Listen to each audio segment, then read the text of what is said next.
Salut! Alors pour l'épisode 7, j'ai décidé de te parler des anecdotes du film Les Indestructibles.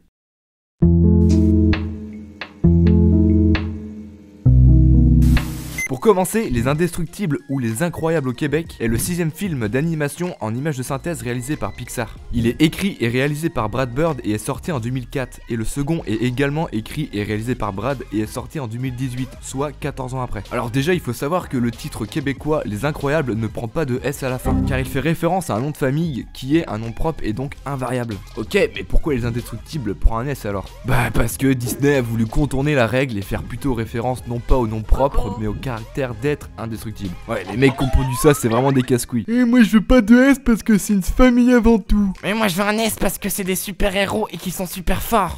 Dans la version française du premier Indestructible, plusieurs célébrités ont prêté leur voix. La chanteuse Laurie fait la voix de Violette, Amanda Lear fait la voix de Edna, Bruno Salomon fait la voix de Syndrome, et Patrick Poivre d'Arvor qui fait la voix du narrateur du reportage sur le procès de Monsieur Indestructible. Et pour les Indestructibles 2, les voix françaises sont Louane pour Violette, Gérard Lanvin pour Monsieur Indestructible, et dans la version originale, Frozone a été doublé par Samuel Jackson, et Edna a été doublée par Brad Bird. Et lui là...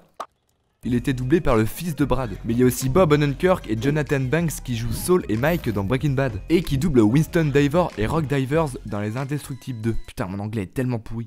Pour créer les personnages, Brad dit qu'il s'est inspiré de sa propre vie. Il dit que leurs pouvoirs sont basés sur leur rôle au sein de la famille et de leur situation. Comme la solide figure paternelle de la mère multitâche, un enfant de 10 ans impatient et d'une adolescente peu sûre d'elle. Et la plupart d'entre nous arriveront à s'identifier dans cette famille. Et c'est ce qui fait, je pense, le succès du film.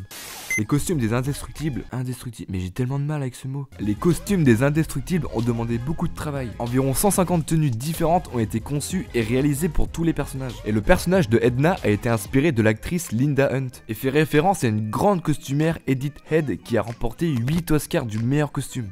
Le chef animateur du film, Dave Mullins, a mis à disposition plusieurs élastiques sur les bureaux de ses employés afin qu'ils comprennent parfaitement comment retransmettre les étirements d'Elastic Girl. Le compositeur des deux Indestructibles est Michael Giacchino. Michael, il a travaillé pour la série Medal of Honor ou Mission Impossible 3, mais aussi pour Star Trek. Et pour le film, il a fait appel à un orchestre de 100 musiciens. Brad voulait une musique très cuivrée, rythmique, pour se rapprocher au plus du jazz des thrillers des années 60. Brad Bird s'est inspiré de son physique pour créer Syndrome.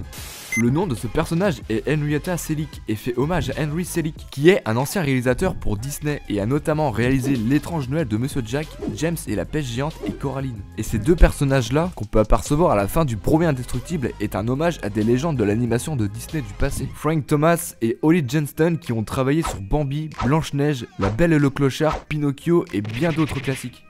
Dans la scène où Frozone est pris en joue, cela fait référence au film Une journée en enfer, qui est exactement la même scène, sauf qu'il ne boit pas de l'eau, mais répond au téléphone.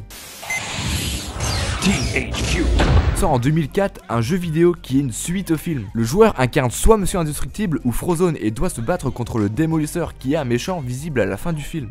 Les Indestructibles est le premier film Pixar à recevoir une classification qui met en garde contre certains éléments pouvant être inadaptés aux enfants. Les Indestructibles 2 dure 1h58, ce qui fait de lui le film le plus long de Pixar, mais également le long métrage le plus long entièrement réalisé par ordinateur. Bon allez, on va passer à quelques chiffres maintenant. Les deux films reçoivent 2 prix et 8 nominations. Pour réaliser le premier Indestructible, il aura fallu 92 millions de dollars, et pour le second, 200 millions de dollars. Le premier fait un box-office de 633 millions de dollars, et le deuxième, 1,242 milliard de dollars. Ce qui fait un total de 292 millions de dollars de budget, pour faire un bénéfice de 1,583 milliard de dollars pour les deux films. Les Indestructibles 2 prend la 2ème place dans le classement des films d'animation les plus rentables. Et juste au-dessus de lui, il y a ça. Libéré, délivré, je ne mentirai plus jamais. Et seulement 34... Mais ta gueule putain!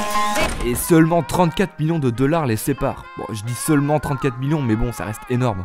Ouais, bah je pense avoir fait le tour des anecdotes du film Les Indestructibles. Bon, je sais qu'il reste plein de trucs à dire, notamment sur les petites références à d'autres films Pixar qui sont cachés dans le film, mais j'avais pas envie de rentrer là-dedans parce que la vidéo aurait duré 15 minutes. Donc c'est pas la peine de me dire dans les commentaires. Et t'as oublié de dire que l'on voit la voiture de Cars à 1h23 du film. Donc si t'as envie de voir toutes ces petites références, il y a déjà plein de vidéos dessus sur YouTube. Tu mets, je sais pas moi, Easter Eggs Pixar, tu trouveras ton bonheur, c'est sûr. Enfin bref, j'espère que t'as kiffé la vidéo. Si oui, bah donne-moi un petit pouce bleu, hein, ça fait toujours plaisir. Puis après tu connais la suite, hein, tu partages, tu commentes, tu t'abonnes, enfin bref, tu fais ce que tu veux. Moi je te laisse, j'ai d'autres vidéos à monter. Et sur ce, je te dis bon film et à bientôt.